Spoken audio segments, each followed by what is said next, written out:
विकास का पहिया राजस्थान में रुका नहीं एक भी दिन। चिकित्सा सुविधा, कोरोना प्रबंधन, राजस्थान देश और दुनिया में उदाहरण के रूप में प्रस्तुत हुआ।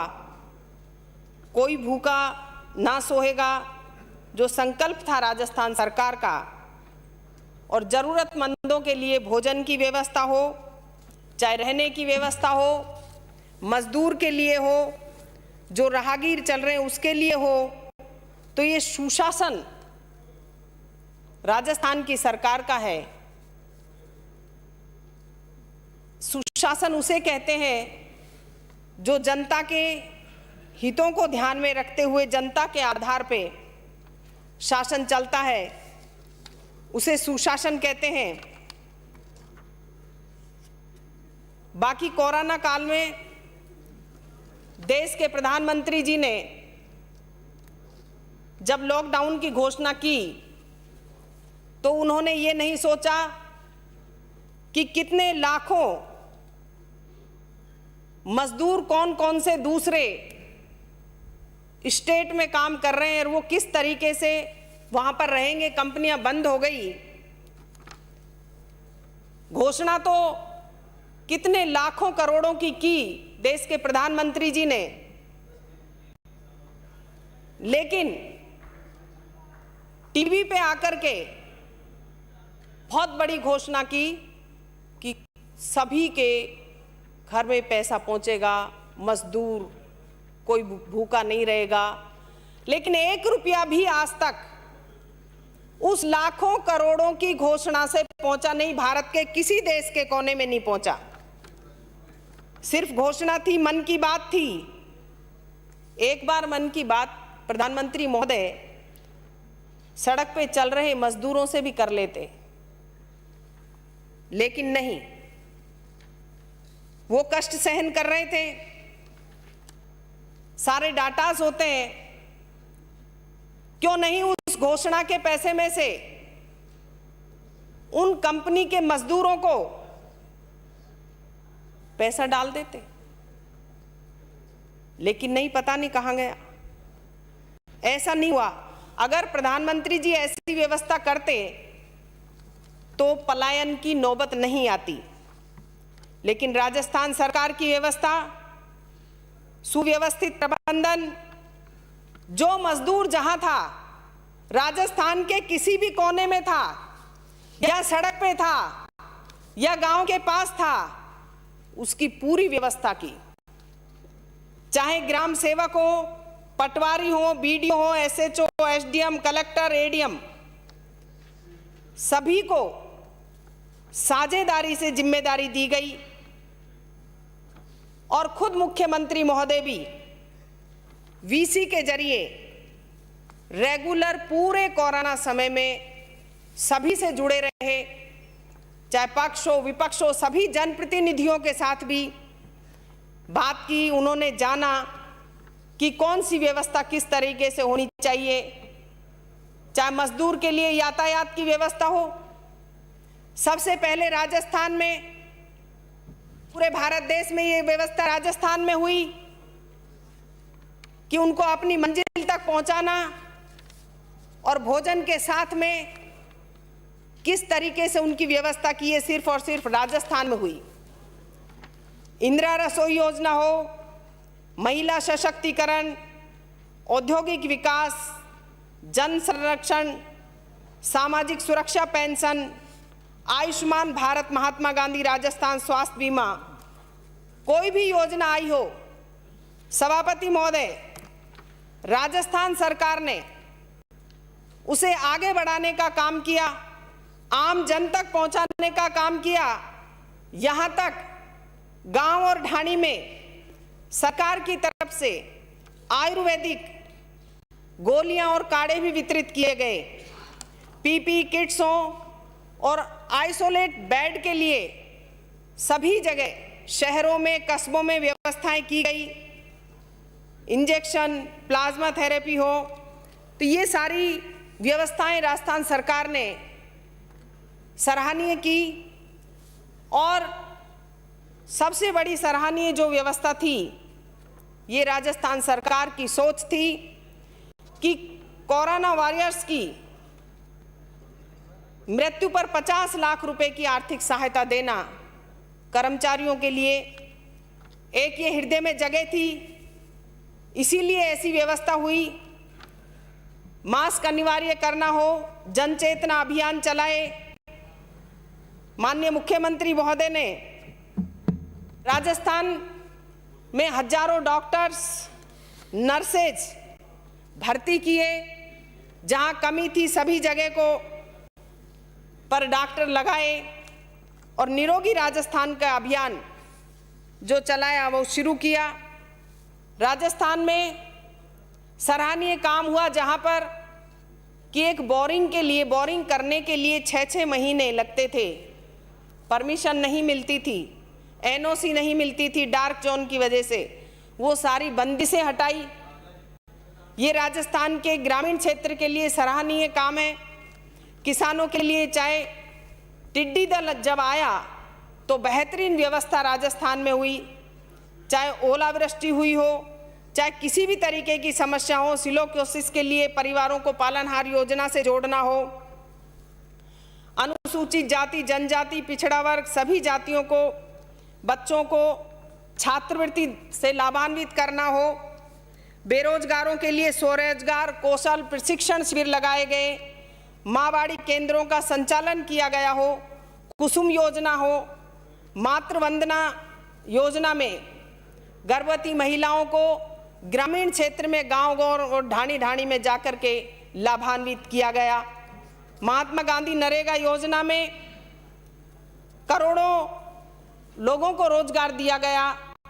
चाहे चारागाह विकास योजना हो, मॉडल तालाब, खेल मैदान हो, शमशान की व्यवस्था, उसको कब्रिस्तान हो, उन पे नरेगा का काम से पैसा खर्च किया गया। और राज्य में समूहों के जरिए लोन देने का काम किया।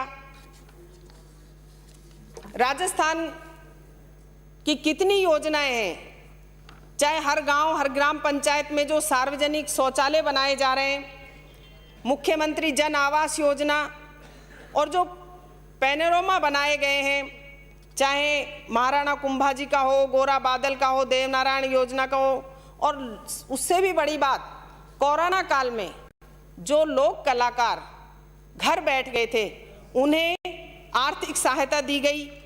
इंदिरा गांधी प्रियदर्शनी योजना के तहत हजारों बालिकाओं को लाभान्वित किया गया। विद्यालयों को क्रमोन्नत किया गया। पॉलिटेक्निक कॉलेज खोले गए। ई मित्र ऑनलाइन जो जमाबंदी और ये खातों के लिए परेशान होती थी जनता, उसको ऑनलाइन किया गया। गोवंश संरक्षण के लिए कांजी हाउस बनाए गए, पशु केंद्र खोले गए, ITI कॉलेज खोले गए और निःशुल्क सभी को जहाँ जहाँ पर जो लोग थे जिनकी मजदूरी बंद हो गई, कंपनियां बंद हो गई, उनको सूखे राशन किट दिए गए। और कोरोना काल के अंदर दिवंगतों की अस्थि विसर्जन हेतु मोक्ष कलश योजना प्रारंभ की गई। राष्ट्रीय अंतर्राष्ट्रीय खिलाड़ियों को रोजगार दिया गया। कोरोना काल में भी इस तरह की व्यवस्था यहाँ पर हुई और विधानसभा का विशेष सत्र बुलाकर किसानों के हितों को ध्यान में रखते हुए विधेयक पारित किए, लेकिन उन पर कोई ध्यान नहीं दिया गया। कानून बनाए। देश के प्रधानमंत्री महोदय ने निजी कंपनियों को लाभ पहुंचाने के लिए सभापति महोदय कानून बना दिए। अगर कानून ही बनाने थे सभापति महोदय ऐसा बनाते, क्योंकि ये हर जगह कहा गया था भाषणों में कि किसान की आय दुगनी हो जाएगी, मेरे भारत देश का किसान संपन्न होगा। तो क्या पूरे भारत देश के किसानों का संपूर्ण कर्जा माफ करते? एक कानून ये बना देते, संपूर्ण भारत देश के किसानों के कृषि के बिजली के बिल माफ कर देते भारत सरकार की तरफ से। कोरोना महामारी को देखते हुए कर देते, किसानों के हितों को देखते हुए कर देते। प्रत्येक किसान के बेटे को एक सरकारी नौकरी देने की योजना बना देते। भारत सरकार नहरों से सारे राज्यों को जोड़ने की योजना बना देते, तो किसान क्यों नहीं नाचता गाता स्वागत करता? किया क्या? कैसा कानून बनाया गया? क्या क्या किया? सबसे पहले देश पर नोटबंदी हो, जीएसटी हो, रोजगार, महंगाई, काला धन, एक के बदले 10 सर, चीन आगे बढ़ रहा है, तो ये सारे देश को कहां, कौन सी कगार पर ले जाने का काम कर रहे हैं देश का शीर्ष नेतृत्व। महंगाई कहां पहुंच गई? एक रसोई का गैस का सिलेंडर जो 400 साढ़े 400 रुपए में आता था, वो आज दुगनी कीमत पे पहुंच गया। और ये तो सिर्फ ये कहते हैं कि 7-8 साल का राज है, उसमें है इतना, उसमें डबल रेट है। 7-8 साल में ही दुगनी रेट, 400 से 800-900 पे पहुंच गया सिलेंडर। डीजल पेट्रोल 100 पे पहुंच गया। और ये छोटे से शासन का है, ये देश की जनता के साथ क्या करना चाहती है भारत सरकार? एक के बदले एक, कौन सी बहादुरी का सीना? ये ला देंगे, वो कर देंगे, लेकिन कहां है? ऐसा आज तक 70 साल में कभी नहीं हुआ भारत देश में, कांग्रेस के शासनकाल में, कि कोई इस तरह से इतने किलोमीटर तक भीतर घुस जाए भारत की सीमा में, कभी नहीं हुआ। ऐसे इसी को कहते हैं क्या कि देश को कहां ले जा रहे हैं? कुछ निजी कंपनियों को लाभ पहुंचाने के लिए किसानों के साथ ऐसा अन्याय कि अपनी मातृभूमि, ये धोरों वाली धरा को किसी निजी कंपनी को देने जा रहे हैं। वो अपनी फसल मर्जी से नहीं उगा सकेगा। कैसा कानून है? किसके लिए बना रहे हैं ये कानून? कोई मूल्य निर्धारित नहीं, मूल्य भी निर्धारित कंपनियां करेंगी। उस खेत की मिट्टी को भारत देश में गणेश जी मानकर हर शुभ काम में रखा जाता है। उस मिट्टी को निजी व्यक्तियों को दे रहे हैं, कंपनियों को गोदामों में, कि हम कहेंगे वही फसल उगाओगे, हम कहेंगे वही आपको रेट मिलेगी।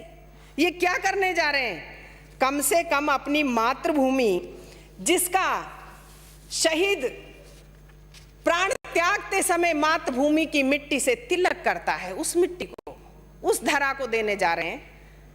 ऐसा तो मत करो कि स्वामित्व हक किसान का छीन लें।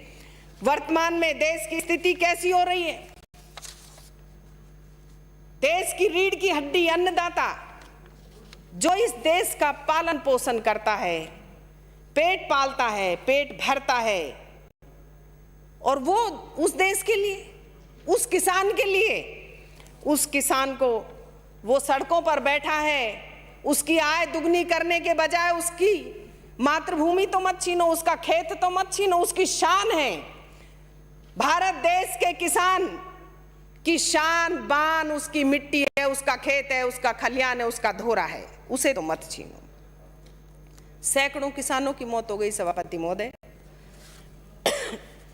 कम से कम उनकी मौत से ही सबक ले लें देश के प्रधानमंत्री महोदय। लेकिन अपनों के आगे, अपने परिवार के आगे, अपने भारत देश की जनता के आगे, अपने भारत देश के किसानों के आगे झुकने में कैसी शर्म? ऐसा नहीं होना चाहिए। बीजेपी काल में 2 बार गुर्जर आंदोलन हुआ। दोनों बार क्या मिला? गोलियां मिली और लाशें मिली, लेकिन कोई बात नहीं मानी।